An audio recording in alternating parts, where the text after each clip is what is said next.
something I started copying when I teach now is you usually do like half of your rounds positionals. And I think that's great. Starting in bad positions. It makes Usually you, a lot more than half. yeah, Yeah.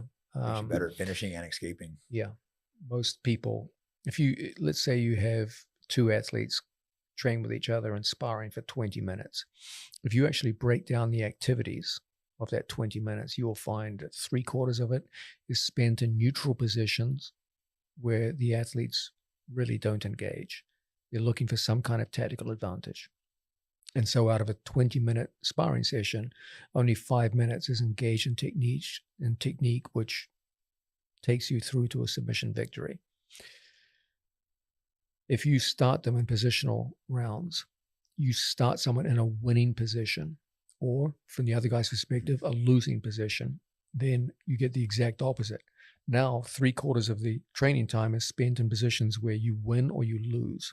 And so you create athletes who spend the vast majority of their training time in winning or losing positions. So they literally learn how to win, as opposed to how to engage or skirmish with their opponent.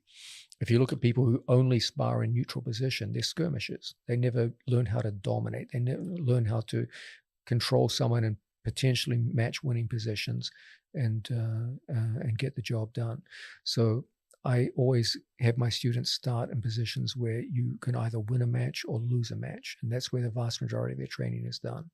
And then that takes down the problem of neutral skirmishing and reduces the amount of time wasted in those situations. Yeah, things like mount escape, for example. I so rarely got mounted before I trained with you that my mount escape wasn't that good. Now, putting him on a mount, other than like Gordon, you know, I can usually just blow him right off. Everyone, the progress everyone manifests is directly related to the time they spend in those situations.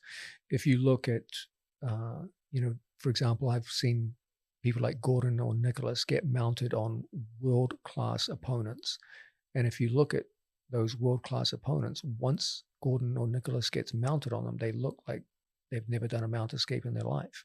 And the reason for that is simple, because they probably haven't done a mount escape in the last 15 years. They're so good that when they work out with their friends, no one ever gets mounted on them. So then that one day it does finally happen, they find to their horror that they're no more experienced at getting out of the mount than the white belts in the class. So they just don't practice it. You're only as good as what you practice. Like, you're a direct reflection of the sophistication and the amount of time you spend in those positions. And if you haven't spent any time there and you got no sophistication, you're not getting out. And you'll see many times Gordon and Nicholas get mounted on people who they're very good, but they don't look good in those positions simply because they've never been exposed to them in the last 15 years. The last time someone got mounted on them, they were probably a white belt. Whereas with my students, literally every single day, they start in the worst positions in the sport and the best positions. So they know how to win from the best positions, and they know how to avoid losing in the worst positions. Yeah, something I'm really impressed with Gordon. He's able to put his ego away. Like one time, well, a lot of times, people would be like, "Oh, I did good with Gordon," and a big guy I tapped like 10 times, so I know he didn't really do good with Gordon. But one time I saw him with a top athlete. He let this guy put him in his best move. The guy ended up actually tapping Gordon first. He puts him there again. I think Gordon eventually got out.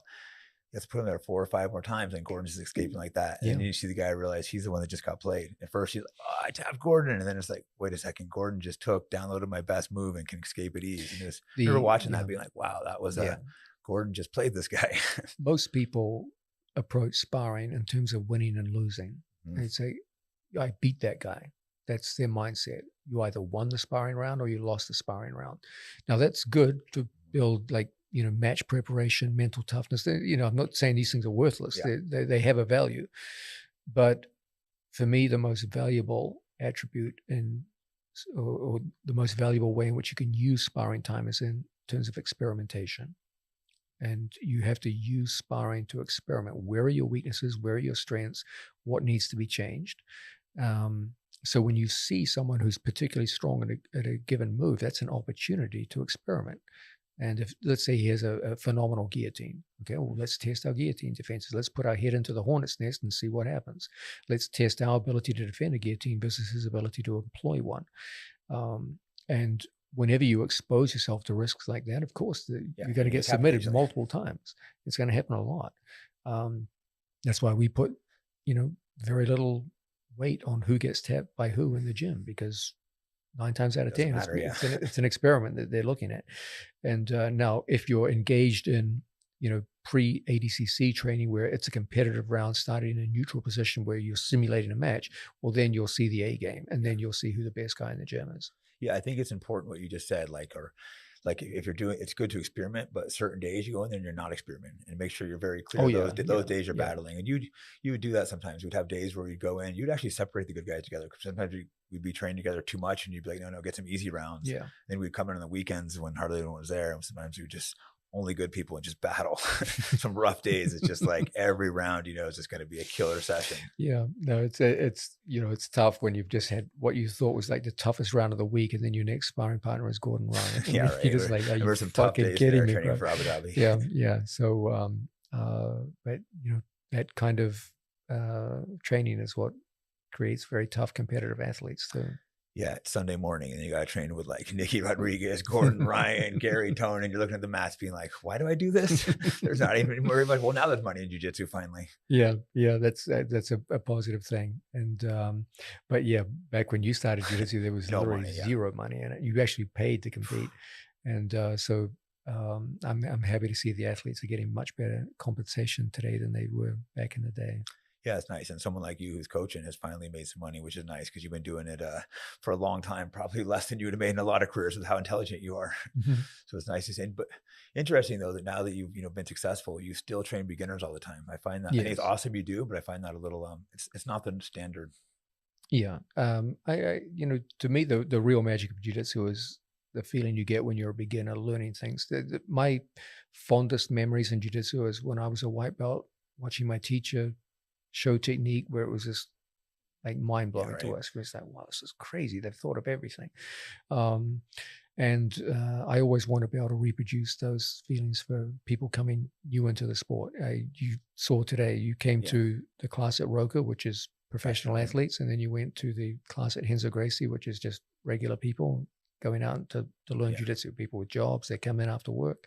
And I teach both. Most people think that I only teach like professional athletes, but for me, as rewarding as it is to coach professional athletes, to watch someone who works as an accountant and previously believed they couldn't win a fight against anyone, and now they literally go against someone who's physically much more imposing than them, and through the application of technique, skill, and strategy, overcome someone that 6 months ago they never would have stood a chance against. And that's a tremendous thing. Yeah, honestly, once you started having your DVDs out, I thought you were going to stop teaching beginners, and I'm still with the beginners classes. That's shows you how much you love the sport. And people watching, you have the DVDs on BJJ Fanatics. You have a whole series of, it's a little advanced. Do you have beginner series on there? Oh yeah, absolutely. Yeah, because you have amazing DVDs on there. So but you're still out teaching every day. Thank you. Yeah, no, it's a pleasure. Yeah, no, it shows that you true love. Because I'm looking at like me, I'm like, I wouldn't be training these beginners. It can be tough. It can be frustrating when you're so advanced, because it takes a long time to map out what's going on. It takes almost a year to even have any understanding of what's going on. My students are they're angels. They put up with my horrible personality and my lack of patience. So God bless them. But we all get along, and at the end of the day, everyone realizes that there's something we cherish, jiu-jitsu. There's a vision that everyone has, that in the future, if they work hard and employ sound training methods, that they can get to a level of skill which they've set as their goals. And even if you work a full-time job, you may not be the next Gordon Ryan, but you're going to be pretty damn good. And people are often shocked by how good you have some good students that weren't known for the first time coming to your gym. Like, people who this work nerd? regular jobs, you think you go with some guy that no one's ever heard of, and he can be a nightmare to go against.